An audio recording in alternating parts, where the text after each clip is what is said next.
4 PM news network में दोस्तों आपका स्वागत है। मैं हूं आपके साथ राशिद ज़हीर। नेतन्याहू अमेरिका पहुंच चुका है और कुछ वक्त में जब तक आप मेरी खबर सुन रहे होंगे हो सकता है ट्रंप साहब से उसकी मुलाकात हो जाए। वो तमाम प्रपोजल कतर ने सौंप दिया है जो हमास ने मशवरा करके दिया था कि कितने लोग हमारे होंगे और कितने लोग आपके होंगे। वो 3 शर्तें भी पूरी दुनिया को पता चल चुकी हैं जो हमास ने कही हैं चेंजेस करने के लिए, जिसको कल इसराइल के जो नेतन्याहू का ऑफिस था उसे रिजेक्ट भी कर दी थी। पहली शर्त उनकी ये थी कि इन 60 दिनों का जिम्मेदार सिर्फ और सिर्फ ट्रंप बनेंगे। इस बीच कुछ भी हो जाए, कोई भी पटाखा फूट जाए, लेकिन ये सीज फायर ख़त्म नहीं होगा। दूसरी बात उन्होंने ये कहा कि जो वहाँ पर ह्यूमैनिटेरियन एड के नाम पर जो इस प्रकार के एजेंट गए हुए हैं, जो वहाँ पर गोलीबारी कर रहे हैं, उनसे वो तमाम जिम्मेदारी हटा करके यूएन के जो इदारे हैं उनको सौंप दी जाए ताकि वो आराम से कर पाएँ। और तीसरी खबर उन्होंने ये कहा था कि जो इसराइल की जो सेना है वो किसी पर्टिकुलर जगहों से वहाँ से वो विड्रॉ कर ले। ये 3 शर्तें थी, उसने इनकार कर दिया था। लेकिन बहरहाल ट्रंप साहब जिस तरह से नज़र आ रहे हैं, द कैरेडल एक बहुत बड़ा मीडिया संस्थान है, मैं देख रहा था सुबह ही, उसमें उन्होंने कहा कि ट्रंप ने कहा कि we are very close to ceasefire, बहुत जल्दी। और सऊदी अरबों मुल्क का जो है उन पर वो भी है। अब मैं आपको तीसरी बात दोस्तों ये बता देता हूँ कि जब यहाँ से रात ट्रंप साहब वो नेतन्याहू फ्लाई करके अमेरिका पहुंचा है, उससे पहले ही यमन के लोगों ने अमेरिका इसराइल के एक जहाज़ पर रेड सी में हमला कर दिया, डुबो दिया उसको। उसके जवाब में इसराइल ने 20 स्ट्राइक्स यमन पर कर दी। दूसरा हमला उसने दरअसल लेबनान पे शुरू किया है, बल्कि लेबनान के 200-300 मीटर तक उसके बुलडोज़र और उसके जो टैंक्स हैं वो एंटर हो गए हैं। और तीसरी बड़ी खबर मैं आपको वो बता रहा हूँ दोस्तों, ये वेस्ट बैंक और गज़ा, ये 2 एरिया हैं। वेस्ट बैंक इसको इसलिए कहा जाता है कि इसके वेस्ट के अंदर जो उर्दन है, यानी कि उधर वो जो है जॉर्डन, उसको वेस्ट बैंक कहा जाता है। वहाँ पर एक छोटा एरिया है जिसको हेब्रोन बोलते हैं।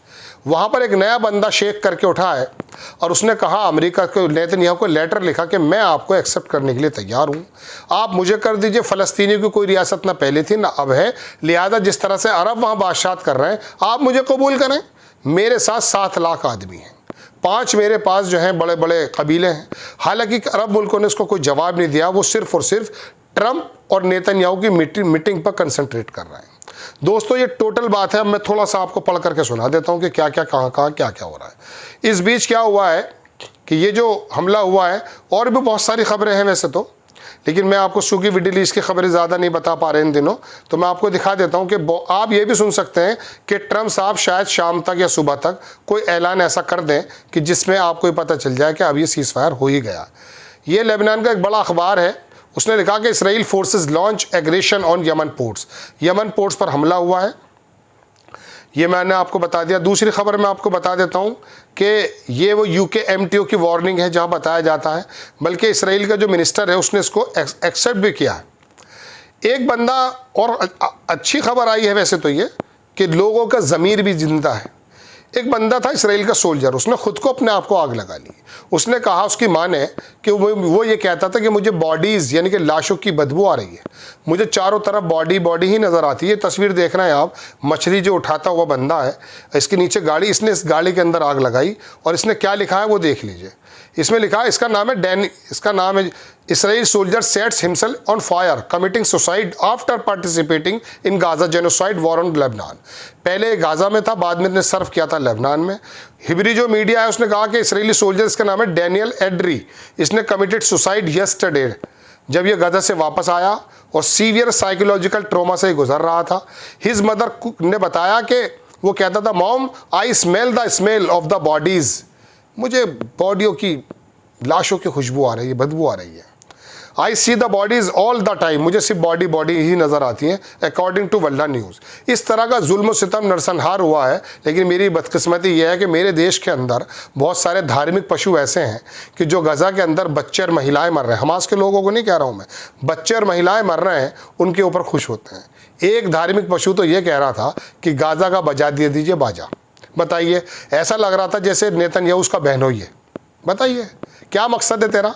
इतना सा नेतन्याहू, इतना सा इसराइल, क्या मकसद हल कर पाएगा वो हमारे? क्या वो हमारी वाइट हाउस तक एक्सेस दे देंगे उनके जो मोसाद के लोग हैं? चलिए खैर, इसराइल के प्राइम मिनिस्टर बेंजामिन नेतन्याहू जो है वाशिंगटन पहुंच चुका है, ये भी मैं आपको खबर बता रहा हूँ। और इसराइल ने जो है, ये भी मैं आपको बता रहा हूँ कि वो किसी प्रकार से वहाँ पर लेबनान पे भी हमला कर रहे हैं। और दूसरी खबर भी मैं दिखा देता हूं कि इसराइल ने जो टारगेट किया हुदाया Yemen, at least 20 strikes issue threads रास ईसा हुदाया, ये यमन का एक बंदरगाह है, वहां पर उन्होंने हमला किया है। दूसरी खबर मैं बता देता हूं दोस्तों, यमन ने भी इसी तरह से किया है। War planes strikes ports of the Hodeidah, उसने भी। अब प्रेसिडेंट ट्रंप ने कहा कि Gaza ceasefire deal is very close. ये क्रेडल की खबर दे रहा हूँ। ये एक बड़ी खबर है कि इसराइल पब्लिकेशन ने हैरेट्स, उसने कहा है कि यूएस के जो मिलिट्री थर्ड था ना, ये anti aircraft anti defence system 93 बार यूज़ हुआ है। ये 800 मिलियन यानी कि 1.2 बिलियन खर्च हो चुका है इसराइल का, जो 11 दिन की लड़ाई ईरान से हुई थी। ये खबर देखें, Houthi sank another ship in Red Sea, Houthis ने एक और जहाज़ डुबा दिया है, इसका नाम था मैजिक सीज, रेड सी के अंदर। उसके बाद फिर इसराइल ने जवाब भी दिया है। Israel air force currently bombing Yemen, ये तो मैं बता ही चुका हूँ आपको। खैर, ये टोटल खबरें दोस्तों जो मैं बता रहा हूँ, लेकिन पूरी दुनिया इस इंतज़ार में। उसकी भी शक्ल दिखा देता हूँ जो वॉल स्ट्रीट जर्नल ने छापा था अभी, कि ये बंदा वेस्ट बैंक से खड़ा हुआ और कह रहा कि साहब मुझे बना दीजिए आप। ये दरअसल बात यह है कि ये एक मिनिस्टर के ज़रिए इसने लेटर दिया है, और वो जो मिनिस्टर है ना, देखिए ये खबर है वॉल स्ट्रीट जर्नल की, इसमें लगा new Palestinian offer to peace with the Israel. ये इसकी शक्ल भी देख सकते हैं आप। टाइम्स ऑफ इसराइल ने भी छापा है इसको। लेकिन मैं आपको दूसरी खबर दिखाता हूँ बड़े इदारे से, उसने क्या कहा है। इसने unusual letter from the sheikhs of Hebron वो जगह है, recognise the Emirates of Hebron, we will recognise Israel. आप हमें हेब्रो की स्टेट की तरह करिए, हम उसको बाद में कर दें, आपको भी करेंगे। ठीक है जनाब, ये वो तमाम चीज़ें हैं। कुछ लोग और भी हैं, कुछ लोगों की 1000 लोगों के छूटने की बात है जो 10वें दिन हमास के लोग देंगे। इनके 10 लोगों के, इनके 50 लोग मतलब डेड बॉडीज़ के अलावा 10 लोग जो जिंदा दे रहे हैं, उसके बदले 1000 फ़लस्तीनी लोगों को छोड़ने की बात हमास के लोगों ने कही है, जो 10वें दिन प्रपोजल में है। वो प्रपोजल मुझे मिला, चूँकि कतर ने वो सबमिट कर दिया है। टोटल खबरें तो दोस्तों यही हैं। अब पूरी दुनिया से इंतज़ार में है कि शायद ट्रंप साहब जो हैं, अपने नोबल की वजह से ही सही, लेकिन फिर भी शायद वो इसको कबूल कर लें। अगर कबूल कर लेंगे तो वाकई इस मिडिल ईस्ट के अंदर थोड़ी सी शांति आ जाएगी। लेकिन लग नहीं रहा है, जिस तरह से नेतन्याहू अपने फ्लाई करने से पहले 3 शोशे यानी कि 3 झगड़े छोड़ करके आया है, उसकी नीयत में खोट है। उसके जो मिनिस्टर हैं वो पहले से ही कह रहे हैं कि साहब ऐसा होना नहीं चाहिए, हम जो है विड्रॉल कर लेंगे। लेकिन शायद ट्रंप साहब ने उसको ये विश्वास दिलाया कि नहीं, तेरी सरकार रहेगी और भविष्य के इलेक्शन में भी तू जीत करके आएगा। ये बात दीगर है कि एलन मस्क ने अमेरिका में अपनी पार्टी बना डाली है। 13 लाख लोगों ने उसके अंदर, उसका एक्स के अंदर उसने डाला था कि बनाऊँ या ना बनाऊँ, तो 65% लोगों ने कहा कि नहीं, ये काम करना चाहिए। और एलन मस्क बहुत छोटी छोटी जगहों पे अगले बार उपचुनाव जैसे हमारे होते हैं ना, ऐसे उपचुनाव होने वाले, वहाँ पर वो कंसंट्रेट कर रहा, पैसा बहुत है। और उसका जो सर्वे ये बता रहा है कि शायद वो रिपब्लिकन और डेमोक्रेट्स को भी शायद नुकसान पहुंचाए। मैंने बहुत कम टाइम में पूरी की पूरी खबरें आपको बता दी जो इस रीजन की हैं। नेक्स्ट टाइम किसी खबर के साथ हाजिर होता हूँ। जय हिंद।